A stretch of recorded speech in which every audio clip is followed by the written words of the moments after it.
अस्सलाम वालेकुम। हाँ जी, की हाल चाल है मेरे सब देखने वाले ते मेरे भैन भरा।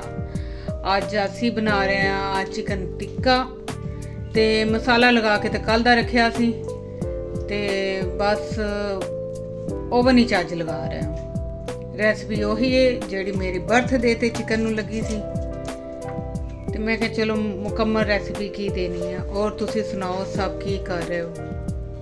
मैं इस वीडियो दे विच अज शेयर करांगी अपनी बिल्ली दी जिन्हों असी मिलन वास्ते हॉस्पिटल गए सां। माशाल्लाह काफ़ी बेहतर है, काफ़ी उनकी तबीयत ठीक है। पहले ना काफ़ी उदास भी होया, घर आना चाह रहा सी, बड़ी चाहत बड़े प्यार दे नाल मिलिया। यकीन करो कि चाहत देखिए तो देखो वो एक जानवर है जिन्हों साडे नाल कोई मतलब नहीं है। हुण इहनूं असीं लगावांगे ओवन विच ते तुहानूं दिखाने कल बहुत ही ज़्यादा मिल के सानूं ना उदास हो गया सी कि भी वो इजहार अपने वालों कर रहा सी कि भी मैनूं वापस घर ले जाओ।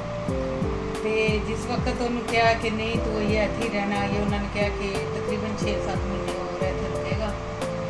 ते जिस तरह ही उन्होंने कहा समझदार माशाल्लाह उत्थे ही बैठ गया, गुस्सा भी कर गया, जाके अपना खाना खा के साढ़े वाल कमर करके लेट गया कि भी मैं नहीं बोलना कि जाओ जे मैनूं नहीं लैके जाना। तो यकीन करना बड़ा दिल में दुख भी होया कि उन्होंने असीं उत्थे छड्ड के हालां अच्छी केयर हो रही है मगर उनकी वास्ते बेहतर है। ते हुण मिलने इनके तैयार होने तो बाद। हाँ जी, ये देखो साढ़े टिक्के हो गए तैयार। हुण असीं लगे खाना खान, हुण डिश आउट करने ते फिर तुहानूं सिर्फ दिखावांगे तस्वीर विच, तुसीं बस देखो, देख के मजे लवो। हाँ जी, अज तुहानूं असीं अनोखे हलवे की रेसिपी देंगे। हलवा तो हर कोई बनाता, हर अपने अपने तरीके दे नाल, अपने अपने स्टाइल दे नाल। ते ए देखो हुण इहदे विच असीं पहले मैं डालिया घी, इहनूं हुण जरा मेल्ट होण देंगे। इहदे च असीं डालांगे, मैं बना रही हां हलवा हाफ कप क्योंकि साडे घर ज़्यादा नहीं खाधा जाएगा। ए देखो मैं हाफ कप डाल रही हूं इहदे च चीनी, क्योंकि हमेशा पहले सूजी घ्यो ही भुन्नी हैगी मगर अज मेरे तरीके भी देखो कि मैं किस तरह बनानी है। इंशाल्लाह तुहानूं जरूर पसंद आएगा।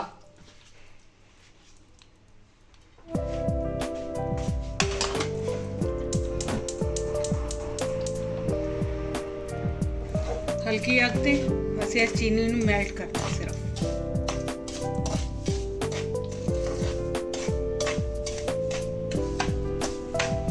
आज मैं जबरदस्ती बच्चों को खवा रही हूं हलवा। कोई खाने लिए कोई भी राजी नहीं।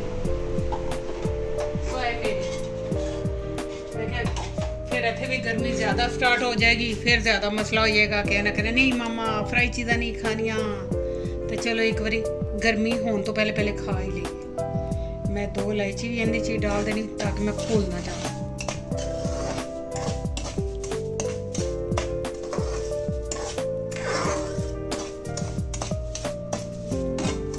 साडे अम्मी ते हलवा बनाते सन, पहले घ्यो दे विच सूजी नूं अच्छी तरह भुन के फिर उहदे विच जिहड़ी चीनी हुंदी सी उहदी चास बनाते सन। चास बना के ते फिर उहनूं शामिल करना। उस हलवे दा ते अपने ही टेस्ट है। यह अज अनोखा हलवा है।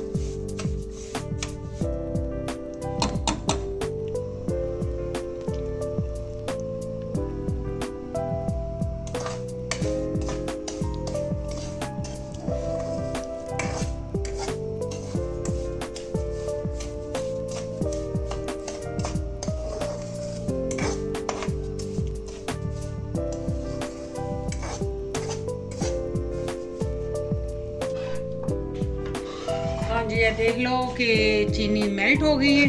हुण इहदे विच असीं इत्थे सूजी भी चूजी कहन लगी तां चूजी भी डाल देंगे। ठीक है, हुण असीं इहदे नाल ही इहनूं सूजी नूं भुनना है बिल्कुल हल्की आंच ते। अनोखा लाडला हलवा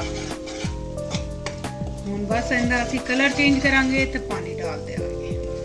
ਹੁਣ ਕਲਰ ਚੇਂਜ ਕਰਦੇ ਹਾਂ।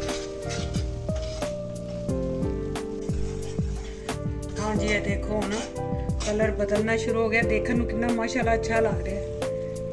ਸਹੀ ਦੱਸਾਂ ਟਰਾਈ ਮੈਂ ਵੀ ਪਹਿਲੀ ਵਾਰੀ ਕਰ ਰਹੀ ਸੀ। देख के ही मुंह च पानी आ रहा है कि अच्छा ही बनेगा।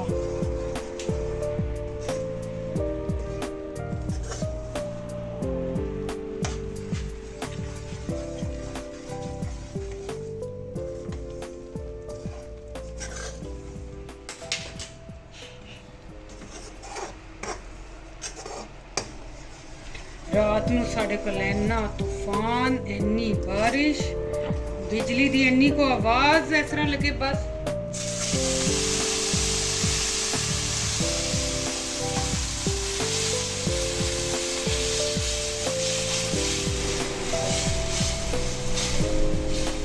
इस तरह लगे आवाज तो जिवें कोई साडे कोल ही मकान डिग पिया। डर के बच्चे भी उठ गए। तो हुण सुबह कई धुप निकली। बस जी ਇੱਥੇ ਹੁਣ ਇਹਨੂੰ ਅਸੀਂ ਹਲਕੀ ਅੱਗ ਤੇ ਪੱਕਣ ਦੇਵਾਂਗੇ। ਠੀਕ ਹੈ ਇਹ ਚਮਚੇ ਨਾਲ ਉਤਾਰ ਕੇ ਵਿੱਚ ਸ਼ਾਮਲ ਕਰਨੇ ਆ। ਬਲ ਹੁਣੇ ਉਹ ਗਰਮ ਹੋਏਗਾ ਤੇ ਸ਼ਾਮਲ ਹੋ ਜਾਏਗਾ। ਇਹਦੇ 'ਚ ਡਾਲਾਂਗੇ ਅਸੀਂ ਬਦਾਮ।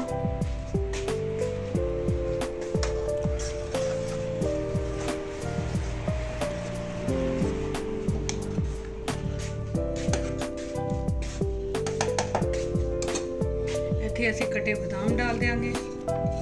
ਬਸ ਹੁਣ ਇਹਨੂੰ ਹਲਕੀ ਅੱਗ ਤੇ ਬਸ ਪਕਾਣਾ ਹੈ।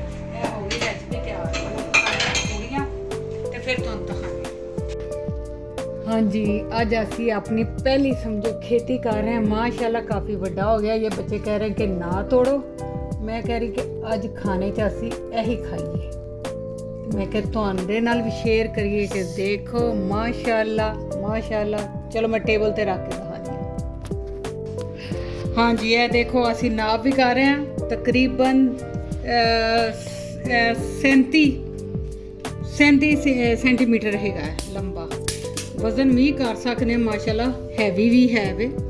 ते अज असी दोपहर के खाने च इसे ही खावांगे।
हाँ जी मैं क्या अज वीडियो का एंड भी शाम के नाल ही करिए। देखो सूरज गरूब हो रहा है मगर माशाल्लाह बहुत अच्छी हवा चल रही है।